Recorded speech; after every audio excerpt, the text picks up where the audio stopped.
And it's Wednesday night. What that means, it's Quick Fix Golf and all their pals. They get together and we have some of the greatest guests of the industry, like we've had Hal Sutton, and we've had Dave Stockton, and we've had Jim Gallagher, and we've had all kinds of guests that have come on the show, all ready to and kind enough to share their experience and their knowledge with you to try and get you to play better golf. And tonight we got a good one with Chris Phinn. He is the man when it comes to getting yourself in shape to be able to play better golf, and not just for the tour players, but he's going to show some. I think he's going to give us some good tips that is going to help out for even the average golfer. What are we going to learn tonight? We're going to learn research driver golf performance. We're going to learn how to increase clubhead speed without landing in the hospital. That's a good one for you, Boracho. And total golf performance training. Brought to you by Smarty Pants DeMailey. He has all the facts. And, of course, top 100 teaching professional, where I'm rated just number 2 in Havana because there's only one other pro. So I have to be number 2. I mean, there's just no two ways about it. YouTube, don't forget to subscribe to our channel, ring the bell, and do us a like. And if you want to leave some comments, we'll try and get back to you as long as they're not silly. Darren, go for it. Yeah, first, we're really lucky to have Chris come on. He really is the Tiger Woods of his industry. So to get him on, we're very grateful. But here's what we need you to do. We want to help you get better at golf. So get your cell phone out. We need you to take a video of your swing and then send it to us. You send it us at quick service at quickfixgolf.com. We'll send you a free analysis, not a penny out of your pocket. You owe it to yourself. So don't wait one more minute. We're going to get you some drills to work on your swing. It's personalized instruction just for you. And here's our special guest. Welcome tonight, Chris Phinn from Par4Success, which is in North Carolina. Aren't you North Carolina? Yeah, Morrisville. Yeah, we're right near Raleigh. So no one knows where the heck Morrisville is, but everyone can find Raleigh on the map. So there you go. Well, it's a beautiful facility. Looks like a great facility you have there. Thank you. Yeah, it's taken a few years to get to that point. We're actually at the point of outgrowing this one and having to build another one. So good problems, but it's awesome. Yeah. All right, Darren, kick it off, buddy. All right, Chris. So there's a lot of things that are, fact and fiction in a golf swing. Can you tell us a little bit about some of the functions of the spine and some of the movements, such as side bend, rotation, flexion, and extension? Because a lot of our golfers have no concept of that. Yeah, so I think everybody hears, you mentioned Tiger, and I'm not sure that was a fair analogy if I'm anywhere near Tiger, but I appreciated that. But you mentioned Tiger, and everybody knows that, his back pain and, back issues are a common thing in golf. I think when we talk about the golf swing and how the spine functions, the lumbar spine or the low back is where most injuries or most pain is had for most golfers. And I think what people don't realize is, basically the low back is really, all it's really designed to do is bend forward and backwards. All of the 5 lumbar spine together really only account for 13 degrees of total rotation at their max. Everything that we see in a rotation, we talk about, taking a turn back in the backswing and getting through the golf ball. 95% of that is coming from your thoracic spine, which is, think of the base of your neck to the top of your low back, and then, and your cervical spine or your neck. Your neck, obviously, if you have good rotation to your lead side, that's going to allow you to keep your eye and actually see the ball that you're trying to hit. But most of the turn in the golf swing really is coming from the thoracic spine. And then when you start talking about side bend combined as you're coming through the golf ball, a lot of that also should be coming from the thoracic spine. I think where we run into issues is I always call the lumbar spine is the helpful neighbor who doesn't know when to stop helping. And when that low back or the low part of the spine has to help too much, that's where we see all the injuries that occur and disc issues and fusions and all that stuff that happens as we get older and take, one too many deep divots. Yep. Speaking of which, is there a correlation between lack of hip rotation in the backswing and back injury, i.e., I'm not going to say the name of the instructor, but the term was X factor that he came up with. And Bob, if you could pull up Bubba Watson's swing for us. Right now. Let us know a little bit about that correlation between hip rotation and how there's injury. Yeah, so I think it's pretty well documented. We've seen this in all the research we've done too. If it's called hip internal rotation. So if you're looking at as Bubba's swinging, as he takes it back into his left side or his trail hip, he's internally rotating into that trail leg, and then as he comes through the golf ball, he has to internally rotate into his lead leg. Being limited, particularly on the lead leg, that's where we'll see a lot of the transfer into the back and a lot of issues and injury there. I think the X factor or the stretch that occurs with the separation between the hips and the upper body, that can certainly act as an elastic band and kind of augment how much speed you're creating. But in the research we've done, 75% of guys over 50 don't have the rotation in order to accomplish that without hurting themselves. That's 75%. Will fail just one of the main rotary centers. Hips, shoulders, the thoracic spine are the big three. 50% of guys are going to fail two of them. So I think if we're trying to get extreme, comparing ourselves to Bubba Watson or some of these other guys, Justin Thomas, these guys have crazy amounts of separation.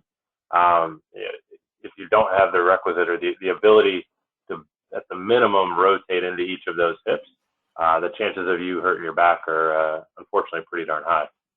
So that's we joke when people say that they got a back injury, and they say, I got a back problem.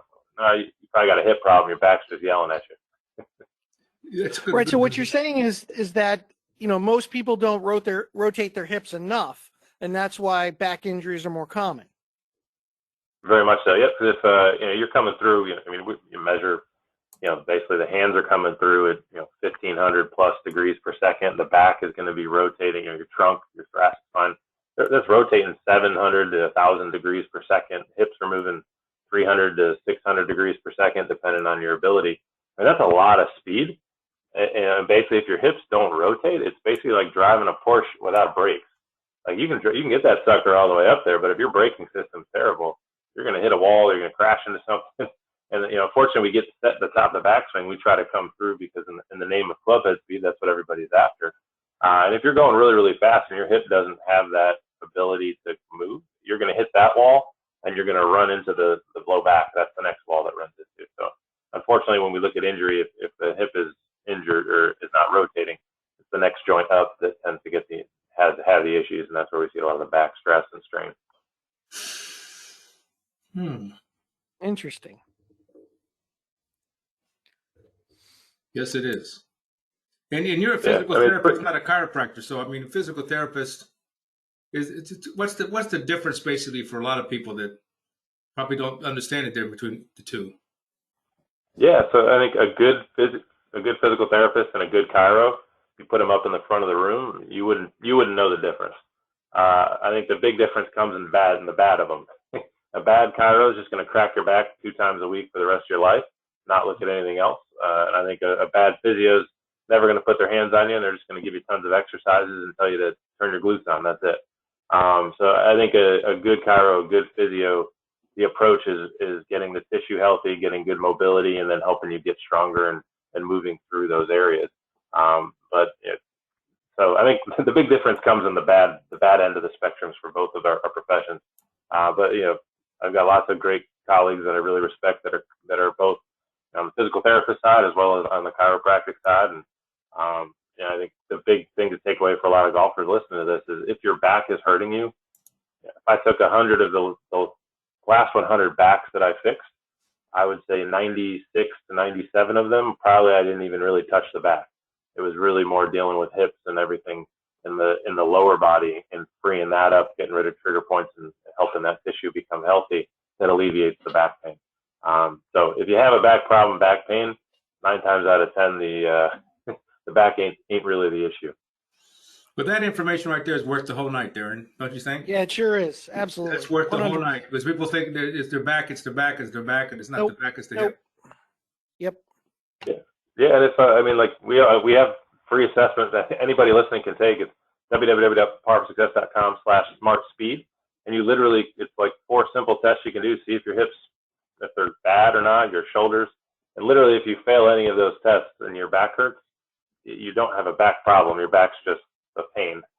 You actually have the problem is actually in those rotary joints, and we see it all the time where shoulders not rotating or hips not rotating is really what's causing the back pain. So it's just go ahead and take it, guys. And like I said, 9 out of 10 of you, if your back's hurting, you're probably not going to do so hot on those tests, and that'll at least kind of give you an idea of where the true problem is. Now, how about some good exercises for someone who is stuck in front of the computer all freaking day long, which is me? Called a standing desk. Here's a picture of me in front of the computer so you get an idea what's going on. You see that? Oh, there he is. There's Bobby. There's Bobby. Put some clothes I on. don't see what's the problem. I don't see the problem. Look how ancient that computer is.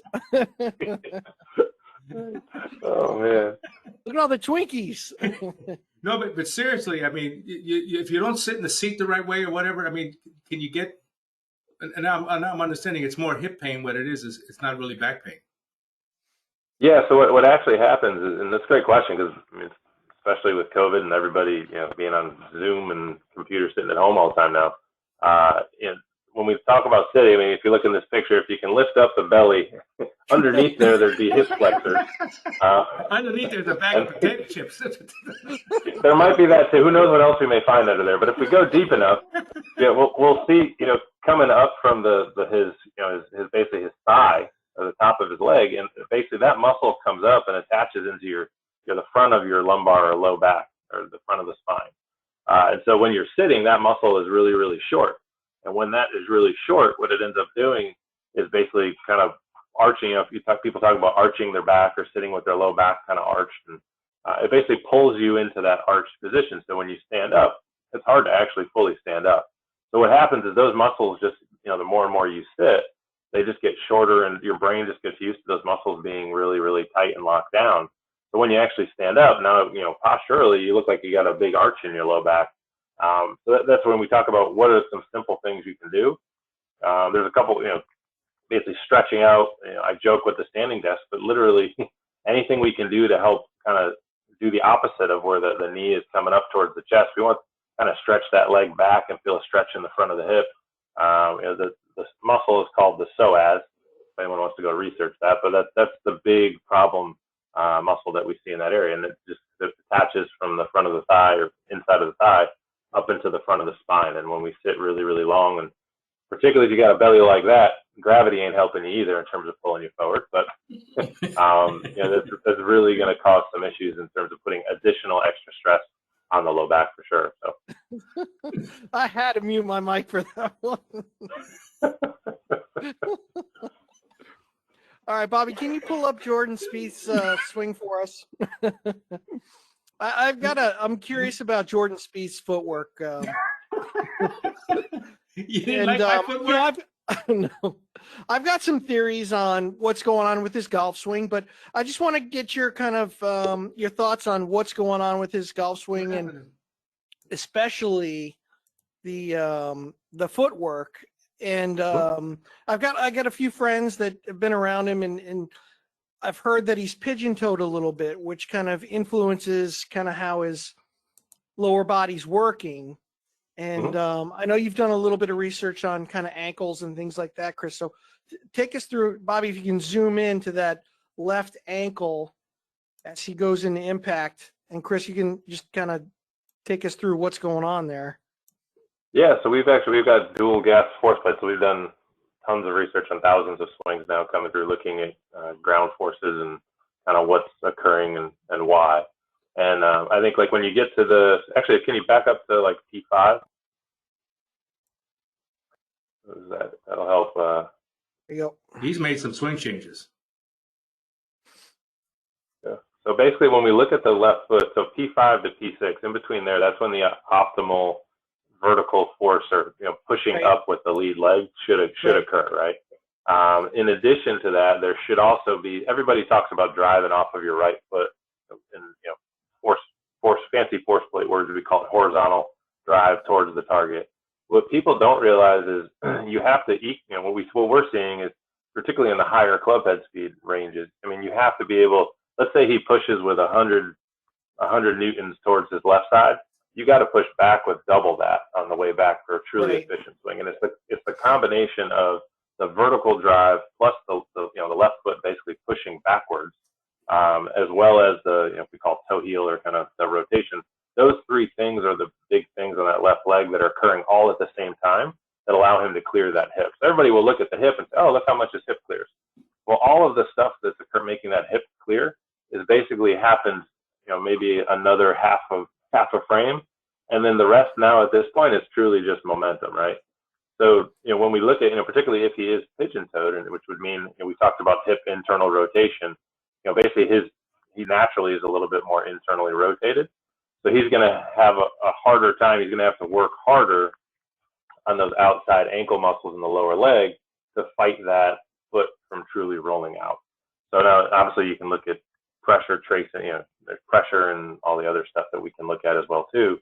But in general, what we see, and if we look at ground forces, is the result of what has already happened, in this case, probably by P6.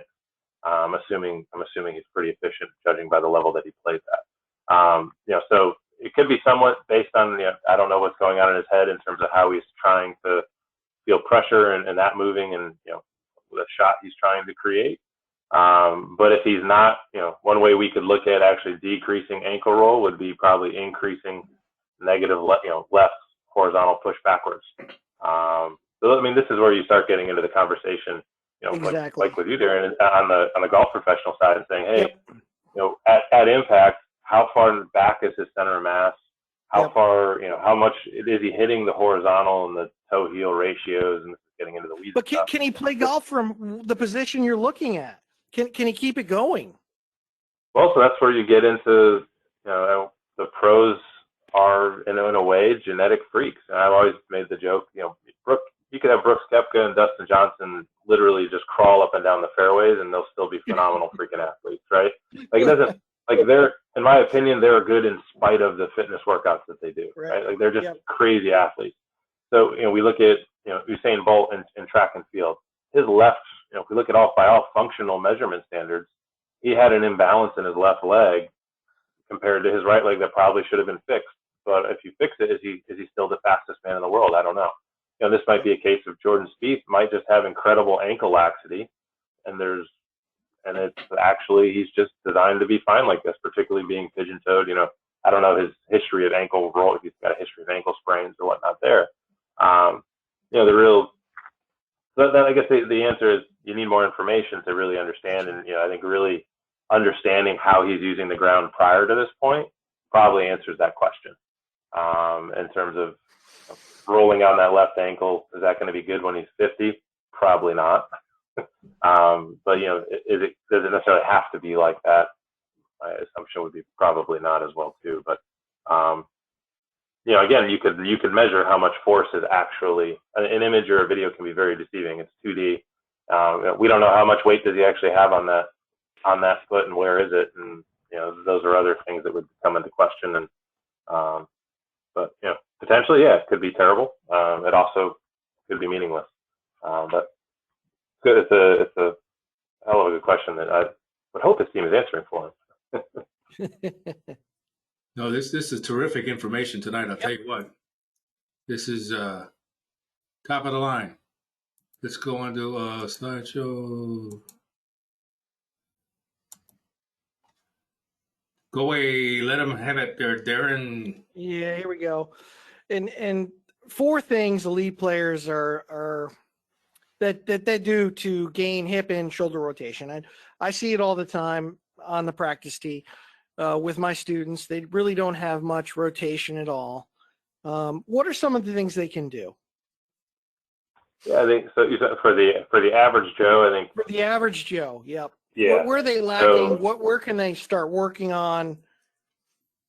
Yeah, so I think it depends on what their goals are, right? If they're looking for kind of a Band-Aid kind of, or they're looking for the quickest way possible to improve their rotation, they're not interested in the gym.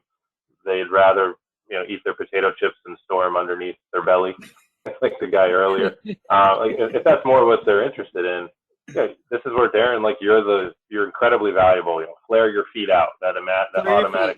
Flare your feet. That's automatic. Say it all the time. Right? Yep. Or if you want to, and you can influence, drop your trail foot or drop your lead foot. That will obviously influence ball flight and path and all that. But that's why they got a guy like you to help them figure all that out. They certainly can, they can substitute up and down for rotation, so taking it deeper to kind of increase the length of the swing. But probably the easiest is going to be footwork based. I think, if somebody's willing, say, hey, look, I'm willing to put in, 15 minutes a day to make this better. I mean, average, literally we see most guys, if, you guys take that test, you failed any of them, 4 to 6 weeks. If you do the right stuff, it takes you maybe 20 minutes, 4 or 5 days a week. So I don't know what that, maybe not an hour and a half in a week. If you got an hour and a half to put towards it, really, I think increasing shoulders and increasing hips are the two biggest things. I think there's a first step, tissue work, so loosening up the tissue, and then number 2 is now once you loosen up the tissue, I always use it. Everybody's probably wearing a shirt. Most people I see are wearing a shirt right now. Like if you raise your arm up in the air, this is probably the best way to do it. So if you raise your arm up in the air when you're listening, your sleeve is going to slide down your arm, right? And that allows the arm to go up. Now, if what you do is now bring your arm back down, grab the sleeve right underneath your armpit and pull it down to your chest, like the side of the ribs, and don't let go. And now try to raise your arm. All of a sudden, your arm doesn't move as far, right? And everybody looking at you would say, hey, you got a mobility problem. Your shoulder, you need to stretch your shoulder, right? Is the problem my arm's mobility, or is the problem that my hand's holding my darn sleeve, right? The problem is my hand holding the sleeve, right? So if I can get rid of that hand holding the sleeve, all of a sudden the shoulder moves. So every muscle in the body, in your hips and your shoulders and your spine and your neck, it has a sleeve around it. The fancy medical term is called fascia. So basically the most 95, 96, probably higher than that, % of restrictions that we see in the average Joe golfer are because you think of you having double-sided duct tape between your sleeve and your arm. You don't want to move your arm because that's going to hurt. But if we can get rid of that double-sided duct tape, which is really easy to do in 2 weeks, generally speaking, with myofascial or just soft tissue work, like foam rolling or using softballs or lacrosse balls or any of those types of tools, you kind of remove that duct tape and all of a sudden magically your arm and your hips will move the way that they should move. So that's very, very easy to do in terms of that. I think probably the coolest one is, for thoracic spine, I love doing this on video calls. Like if you're sitting in your chair and basically, put your feet and your knees together, put your arms on your shoulders. This is a test we do, when we're looking at, do you have spinal rotation? Yeah. So keep your feet and knees together, flat in front of you, and try to turn as far as you can, to your follow through. Try to turn as far as you can to your takeaway. Whichever one of those feels tighter. So for me right now, I feel a little tighter going to my right, my takeaway. So I'm rotated all the way back. So if anyone can see me, this is what it would look like. But if you can't see me, just listening. So you're rotated as far as you can. Now so you got your right shoulder back. Tilt your lead shoulder down towards your knees. Hold it for a second. Come back to where you were, and you should be able to rotate a little bit more. Come tilt again. Come back. Rotate a little bit more. We call it twist and tilt. And basically what it does is immediately we're going to see an increase in trunk rotation.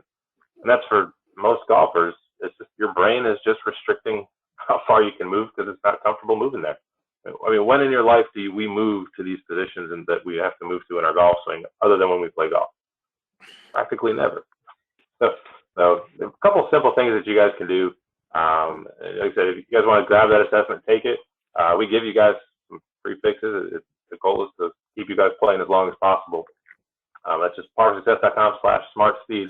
Grab the assessment, take it, and see how you do. But that's a really, really easy way to increase those kind of 3 to 4. Right, and really, you really can see areas. some of Chris's stuff on YouTube, and we're going to give you his website information a little bit later. But what you just said there, Chris, is really, really gold about the sleeve and the hips and the shoulders. And most of the people that go on YouTube are that older generation, 50 and above, and they struggle with this. So that's a really important thing, and it clears a lot for a lot of people.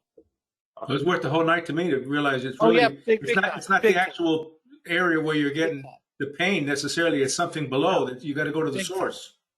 Big. Well, I think the cool thing to take away too, guys, is everyone wants to stretch, right? We need to stretch, get looser. We need to stretch. People don't realize that in order to actually lengthen a muscle, you have to hold the stretch for a minimum of 5 minutes. When you stretch in our range and you hold for like 30 seconds, you didn't actually make anything longer. It's really the tissue work is most important. We see people bouncing all the time.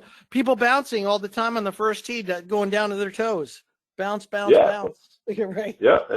All you're doing is your brain think of it like a red line in a car.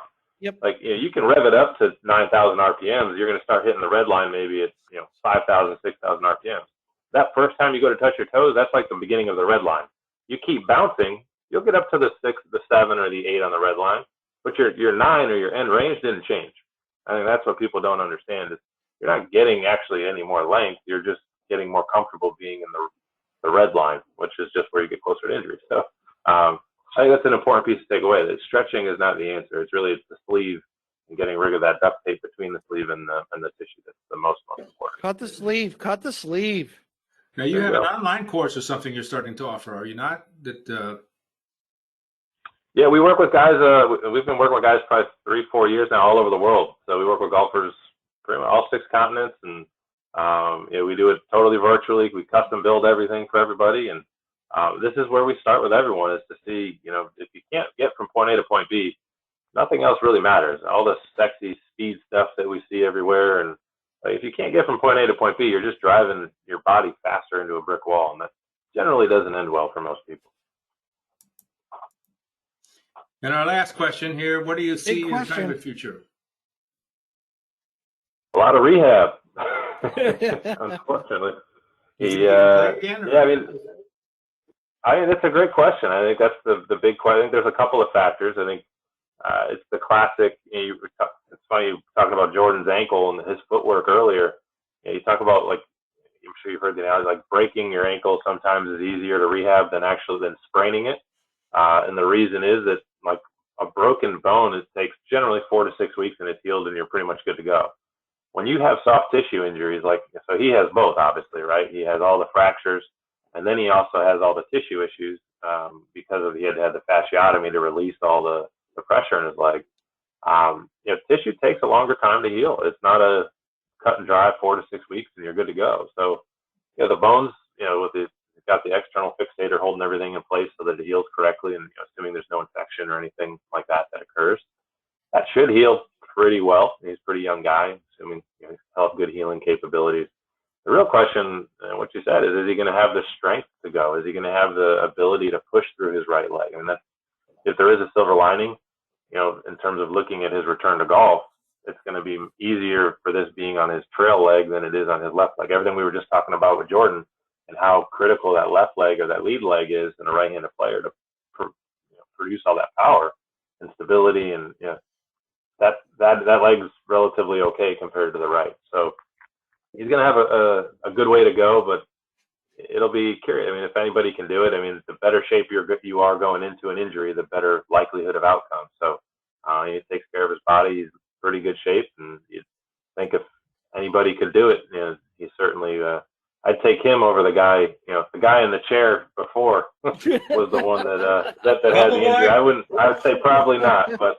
No, are you kidding? That's like having an extra bag. It's like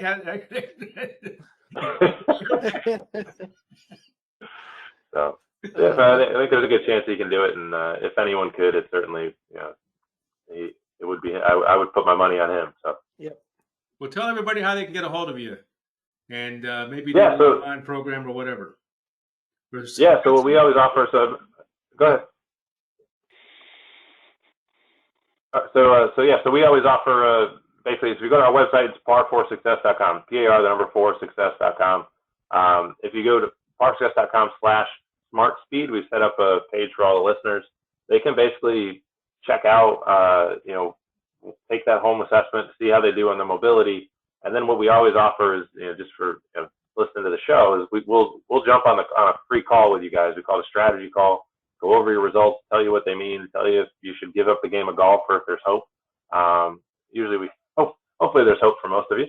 But then also kind of give you the clear path of, hey, this is the type of stuff you should do, or, if you want a question about what you're currently doing, if that's helping you or not. And, we've got tons of data and research to kind of show you how you compare to other guys your age. And, the guys in the picture there, our average guy we work with online is 68 years old. So, this is definitely for the amateur golfer, the country club member.